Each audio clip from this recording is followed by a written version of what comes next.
안녕하세요.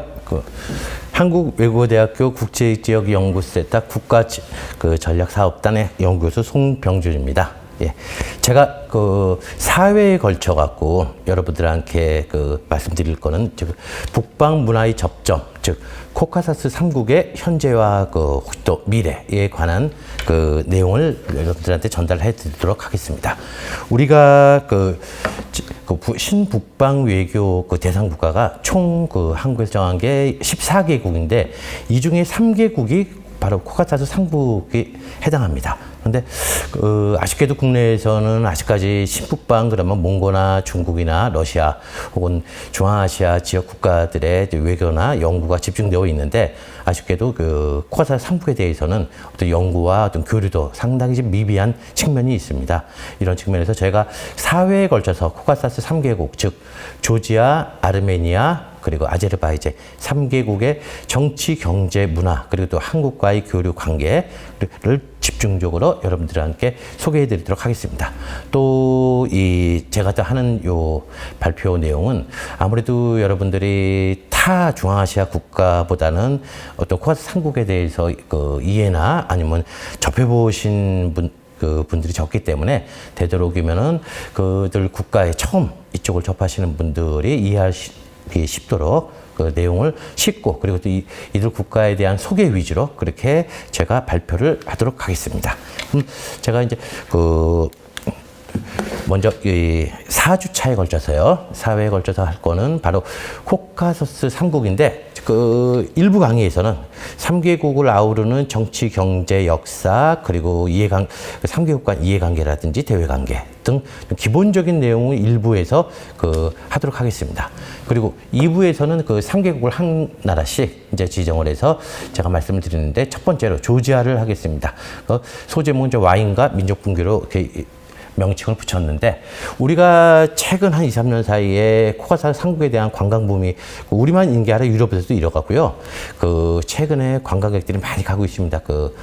코로나 팬데믹 이전에 조지아랑 아르메니아, 아제르바이잔 한국 사람들이 참 많이 갔는데 아름다운 자연 환경이나 그들의 역사나 문화 유적을 감탄을 하면서 많이 이제 여행을 하시는데 사실은 이들 3개국이 우리 한반도와 유사한 지정학적 특성을 갖고 있고 강대국 틈에 둘러싸여 있어서 불과 독립 수천 년에 대한 역사에서도 불과 독립한 기간이 10분의 1 정도나 채 될까? 그 정도로 외세의 오랜 지배를 받았던 3개국입니다. 그래서 저희 한반도의 상황과 아주 유사하기 때문에 이런 문화나 그쪽의 역사를 제가 앞부분에서 얘기를 하면은 이들이 좀 갖고 있는 처한 여러 민족 분기라든지 국가 간 분쟁이라든지 제노사이드라든지 이런 어떻게 보면 좀 부정적인데 그들이 처한 현실을 갖다가 그렇게 같이 묶어서 매 국가마다 발표를 하도록 하겠습니다. 그래서 2부에서 조지아에서는 와인으로 대표되는 대표적인 이제 조지아의 문화와 역사를 말씀드리고 현재도 진행형인 민족 분규와 러시아와의 분쟁을 말씀드리도록 하겠습니다. 그리고 3부에서 아르메니아 편에서는 역시 아르메니아 역시 조지아와 유사하게 와인을 재배했고 기원전 6,000년부터 와인을 재배하던 유명한 곳인데 이상하게도 역사적으로 아르메니아도 역시 와인에 많이 생산되는 지역인데 서방 세계나 동유에서는 주로 꼬냑의 산지로 많이 널리 알려져 있습니다. 그래서 이제 제가 소제목을 꼬냑과 그리고 이렇게 이름을 붙였고요. 또 아르메니아 하면은 우리가 제노사이드라는 어휘 자체가 바로 아르메니아인들이 150만 명이 20세기 초에 터키에 의해 학살을 당했거든요. 이러한 고유 명칭으로서 폴란드계 유대인이 만든 용어가 바로 제노사이드입니다. 그래서 꼭 대량적인 인종학살, 민족학살은 꼭 제노사이드고 이는 곧 아르메니아의 대학살을 얘기하거든요. 그래서 제가 1부와 2부로 나눠서 문화와 그리고 아르메니아 민족들이 20세기 초에 겪었던 제노사이드에 대해서 설명을 드리도록 하겠습니다. 그리고 4부에서 아제르바이잔 편은 조지아와 아르메니아와 인종, 민족, 역사가 상당히 다름에도 불구하고 국경을 맞타고 이웃을 하고 있습니다. 더구나 아르메니아, 아제르바이잔과는 여러분도 잘 아시겠지만 2020년 9월에 6주간의 전쟁으로 아르메니아가 패한 신문지상이나 언론에서 많이 접했을 겁니다.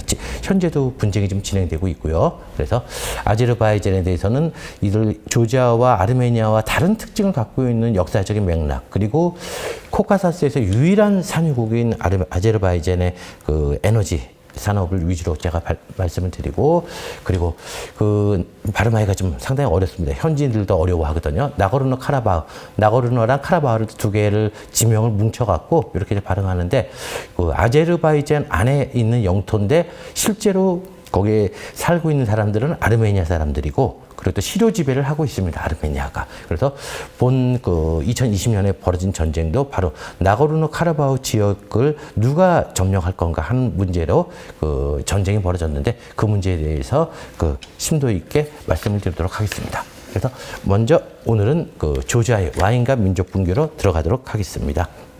코카사스, 조지아, 아르메니아, 그리고 아제르바이잔 3개국을 아우르는 이들 국가의 개괄적인 내용을 발표하도록 하겠습니다.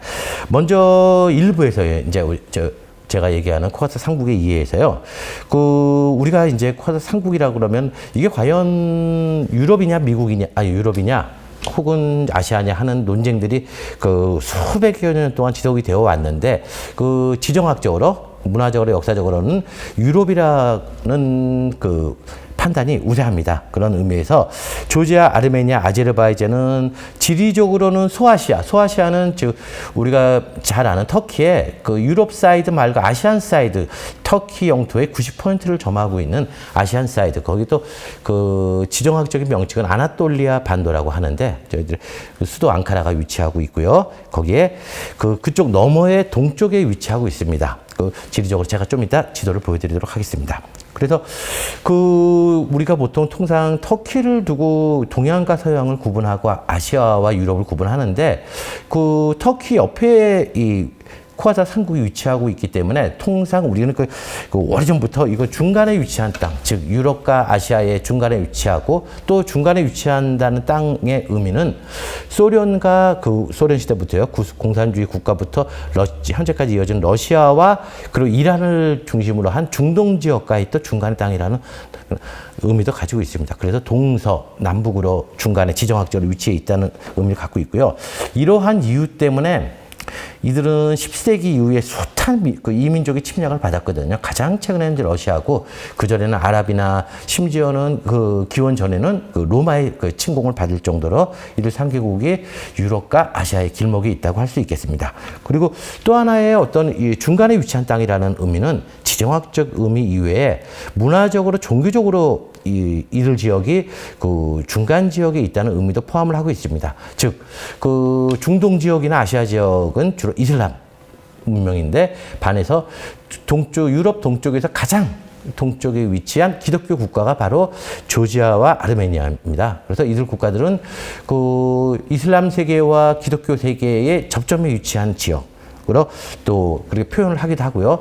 또 정치적인 의미에서는 중앙아시아나 중동 지역 이슬람 국가들이 대부분 이제 권위주의 정부거나 신정일치로 상당히 폐쇄적인 정치 체제를 가지고 있는 반면에, 불안하긴 하지만 아르메니아와 조지아는 민주주의 형태를 가지고 있습니다. 이런 의미에서 민주주의와 권위주의의 경계, 이런 의미도 가지고 있습니다. 물론 아제르바이잔은 종교도 코카사스 3국에 위치하고는 있지만 종교도 이슬람이며, 그리고 상당히 권위주의적인 국가입니다. 이건 또 이제 그런 의미에서 코카사스 3국이 모두 정치적인 의미에서, 엄밀한 의미에서 꼭 중간 지역이라 하기에는 약간 좀 애매한 표현이기도 하긴 합니다. 예.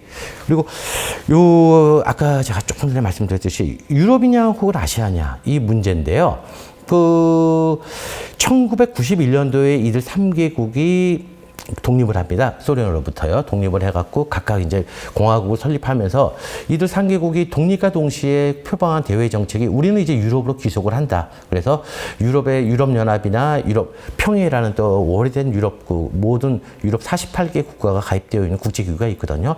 여기에 일시에, 심지어는 나토까지 가입 신청을 했는데, 그 당시에 유럽연합, 유럽의 48개 회원국을 보유하고 있는 카운슬 오브 유럽, 우리식으로 이제 번역하면 유럽 평의회라고 하는 유럽의 통합 기구인데, 거기서 논쟁이 붙었습니다. 이들 국가가 터키 너머에 있는데 터키도 아시아로 분류할 때도 있는데 오히려 동쪽에 위치하고 있는데 이들 국가가 과연 유럽 국가냐 우리가 받아들여야 되느냐 하는 문제로 이제 48개 국가들끼리 논쟁을 벌였는데 결론은 이렇게 났습니다. 이들 국가는 역사적인 맥락, 문화적인 맥락 그리고 유럽과의 교류, 그 수천 년간의 교류에 의해서 이들을 유럽 국가가 맞다. 단 아제르바이잔은 좀 모호한 측면이 있지만 그 3개국을 통칭해서 유럽 국가를 우리가 인정을 한다. 그래서 바로 유럽 평의에 가입을 했거든요. 근데 그래서 이제 우리가 유럽 축구 리그나 뭐 다양한 유럽 보면은 이제 뭐 유로비전송 콘테스트라고 그러고 유럽 국가들이 1년에 한 개국 한 나라씩 돌아가면서 이제 국제적인 음악제를 열리는데 그 몇 년 전에도 아르메니아에서 거행을 했거든요. 그래서 그런 의미에서는 지리적으로, 문화적으로, 정치적으로 유럽 국가의 일원이라고 할 수가 있겠습니다. 그래서 결론적으로 제가 말씀드리면은 문화, 종교적으로 그리고 역사적인 맥락에서는 이들 국가는 틀림없이 유럽 국가의 일원이라고 할 수 있겠습니다. 그리고 유럽연합은 이제 현재 27개 주로 서유럽과 동유럽 국가들로 이루어지고 있는데 유럽연합을 가입의 이 3개국의 공통적인 외교 정책의 가장 큰 목표입니다. 그러나 유럽연합은 동유럽 국가로 이들을 분류해요. 유럽연합에서 얘기하는 동유럽이라는 거는 조지아, 아르메니아, 아제르바이잔 그리고 동쪽에 있는 몰도바, 우크라이나, 벨라루스 유럽에 있는 6개 국가를 이스턴 유럽으로 분류해 갖고 이들 국가는 여하간의 경우라도 유럽연합에 가입을 불허합니다. 그래서 유럽연합의 가입을 원하고는 있지만 이들 국가들이요 이스턴 유럽으로 유럽연합 측에서 분류를 해서 철저하게 동반자 관계, 파트너십 관계만 유지하고 지역 안정, 니네끼리 싸우지 말아라. 이렇게 니네끼리 분쟁이 일어날 때마다 우리 영내로 유럽연합으로 이민자나 불법 난민들이 진입하니까 상당히 좀 위험 부담을 갖고 있거든요. 그래서 최대한의 목표가 이들 6개국은 코카사스 3개국을 포함한 동유럽 6개국은 유럽의 일원이긴 하되 유럽연합 가입을 배제한 가운데 지역 안정에 초점을 둔다는 목표 하에서 유럽연합이 정치, 경제적 지원을 하고 있습니다. 그런 면에서 좀 아쉽게도 이들 코카사스 한국은 유럽 사람이고 유럽 정체성을 갖지만 유럽연합 회원국이 될 수 없는 그런 또 아픔을 가지고 있기도 합니다. 예.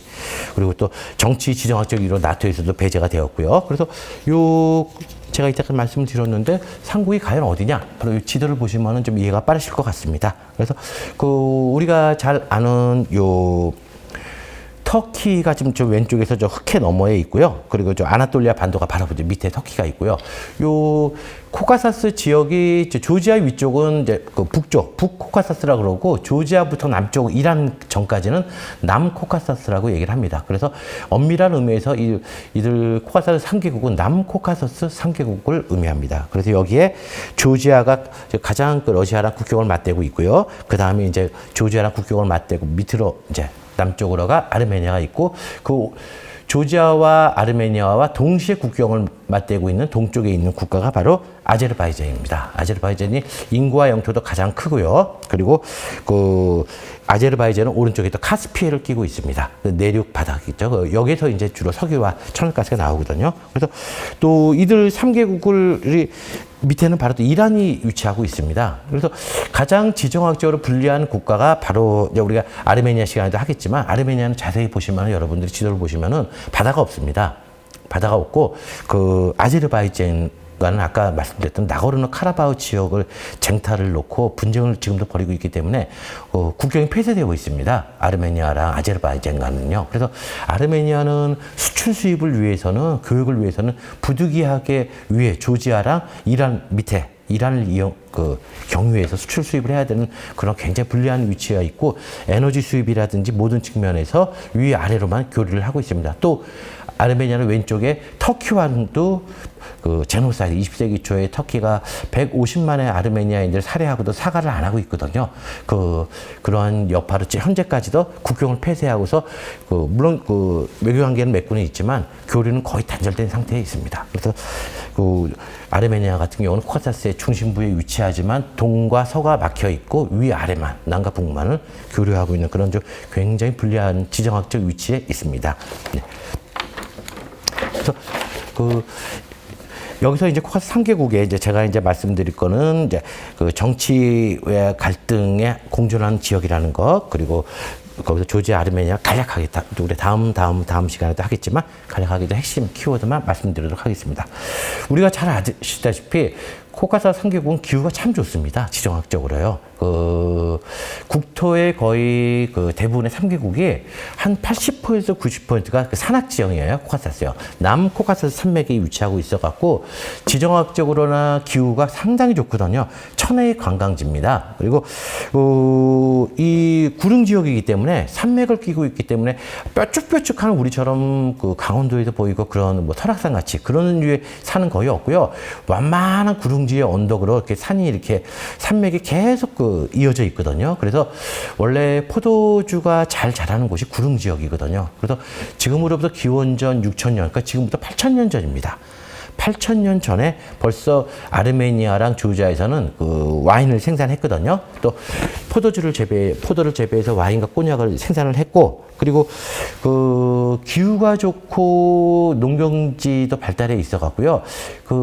구소련 CIS 시절에 14개국 공산국가가 같이 뭉쳐 있을 때 소련 시대요. 가장 공산국가에서도 음식으로 유명한 곳이 바로 또 요 아르메니아랑 아제르바이잔입니다. 지금도 현재도 아제르바이잔, 아르메니아, 이 조지아 음식은요. 서유럽이랑 동유럽에서도 굉장히 유명합니다. 그리고 또 한국 여행객분들이 이쪽 지역을 음식 문화로 보고로 이해를 하시고 많이 여행 가기도 하거든요. 그리고 또 두 번째로는 이런 좋은 지정학적 위치에 있음에도 불구하고 또 역설적으로 이렇게 사람이 살기 좋으니까 고대부터 사람이 많이 살았고 그러다 보니까 민족의 용광로라고 할 정도로 이 코카사스 일대에 살고 있는 민족만 100개 민족이 넘습니다. 그러다 보니까 필연적으로 발생하는 게 바로 민족 간 분쟁입니다. 대표적인 국가가 이제 조지아고요. 그래서 이제 다음 시간에는 조지아의 민족 분규를 상세히 좀 말씀드리도록 하겠습니다. 그리고 또 한 가지 이렇게 동서문물의 교차로면서 지정학적 위치에 있기 때문에 이들 국가들이 강대국일 때는 주변국을 점령을 해갖고 큰 왕국을 건설하는데 그런 시기는 불과 얼마 안 되고요. 대부분이 페르시아나 아랍이나 러시아로부터 지배를 또 오스만 투르크 주로 지배를 받은 역사들이 훨씬 더 깁니다. 그래서 오랜 시간 동안 외세의 지배를 받았다는 점이 이제 지정학적 위치에 따른 또 하나의 특징 중에 하나입니다. 그리고 19세기 이후에는 이제 3개국이 모두 이제 러시아의 지배를 받았다가 1920년 20세기 초에 잠깐 한 3, 4년 정도 독립국가를 이뤘다가 다시 또 소련의 지배를 받았다가 오랜 지배를 받다 91년도에 소련이 붕괴되면서 독립을 해서 3개국이 모두 현재에 이르고 있습니다. 예. 그리고 조지아와 아르메니아는 좀 특성이 좀 비슷하거든요. 같이 설명을 드리면 두 개의 국가가 설립 민족이 코카사스 지역에 나타나갖고 왕국을 설립한 게 거의 비슷해요. 이들 양국의 학자들의 신석기 시대 지금으로부터 한 8,000년 전부터 사람이 거주를 했다고 합니다. 그리고 실제로 그런 유물들이 이제 발견이 되기도 하고요. 그래서 최소한 조지아라 아르메니아는 일종의 체제를 갖춘 국가를 만들지는 못했다 하더라도 최소한 지금으로부터 8,000년 전부터는 사람이 거주했던 곳이고요. 그도 후손들이 이제 조지아와 아르메니아를 만들었고요. 그리고 기원전 2000년경에 이 두 개 국가가 약한 규모긴 하지만 왕국을 설립했기 때문에 지금으로부터 역사가 우리 고조선보다도 더 오래되었죠. 굉장히 유럽에서도 오래된 국가고요. 그런데 이제 중세 이후 주로 이제 1000년 이후에는 10세기 동안, 1000년 동안을 외세의 몽골을 비롯해서 아랍이나 외세의 이제 침입을 지배를 받고 불과 독립국가를 이룬 1000년 동안의 독립국가를 이룬 기간이 100년도 되지 않을 정도로 이들 국가들이 오랫동안 핍박을 받았던 국가들입니다. 그리고 91년도 소련으로 3개국이 동시에 독립을 했는데 독립과 동시에 조지아는 내부에 있는 소수민족과 전쟁을 또 벌이고요. 내전을 겪고요.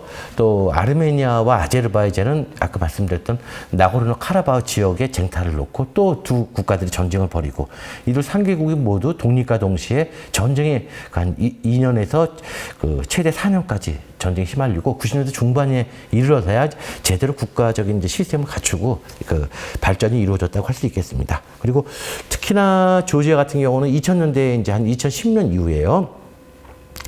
그 유럽에서도 가장 빨리 성장하고 있는 관광 국가로 지목되고 있거든요. 그래서 그 관광객 수가 매년 배로 증가할 정도로 그 유럽의 대표적인 관광 국가로 성장하고 있습니다. 물론 이제 코로나 팬데믹 전의 일이고요. 다시 이제 코로나 팬데믹 끝나고 나면은 조지아가 다시 관광 대국으로 또 도약할 것으로 그 생각됩니다. 그리고 아제르바이잔은요, 이들 국가가 또 다릅니다. 이들 조지아와 아르메니아는 역사도 오래됐거니와 그리고 기독교 문명을 받아들인 국가인 반면에 아제르바이잔 민족이 코카사스 지역에 나타난 게 셀주크 투르크의 일파거든요. 그래서 1086년, 68년, 그러니까 대략 이제 1000년 뭐 중반 때쯤에 이 코카사스 지역으로 이주를 해갖고 국가를 하였습니다. 그리고 이제 조지아나 아르메니아 유사하게 이제 강대국의 틈바구니 있으면서 지배를 받았고요. 그리고 이들 국가들은 이제 이슬람을 받아들여 갖고요. 그 조지아 아르메니아랑 그 기독교 문명과 대치를 이루고요. 그리고 중요한 거는 아제르바이잔은 이 터키랑 민족적으로 거의 유사해요. 그리고 언어도 유사해갖고 아제르바이잔 언어가 따로 있지만 터키 사람과 아제르바이잔 사람들이 만나면 거의 대화가 거의 가능하거든요. 그래서 이제 지금도 현재도 터키와 아제르바이잔은 그 일국 이체제라고 할 정도로 굉장히 긴밀한 관계에 있습니다. 그리고 그 아르메니아랑 조지아는 어떻든지 간에 불안하긴 하지만 정당도 난립하고 뭐 서로 여야가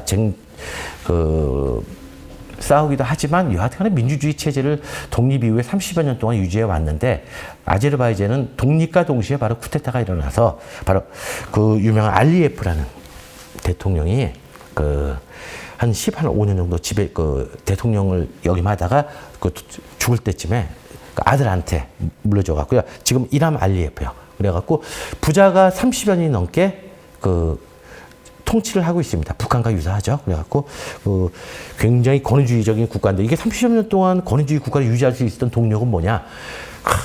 거기에 90년대 초반부터 석유를 물론 그 전부터 석유가 많이 나왔는데요.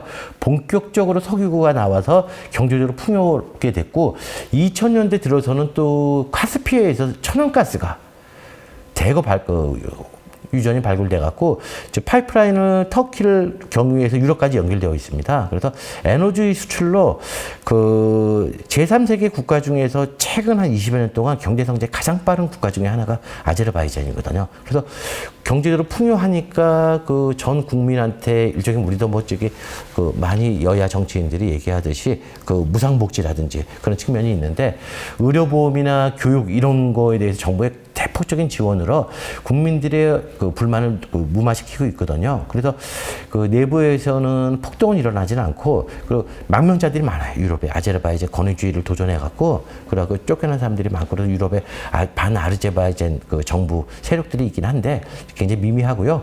여하튼간에 아제르바이잔은 조지아랑 아르메니아와 달리 에너지 수출로 굉장히 경제적으로 풍요하다 이렇게 말씀드릴 수 있겠습니다.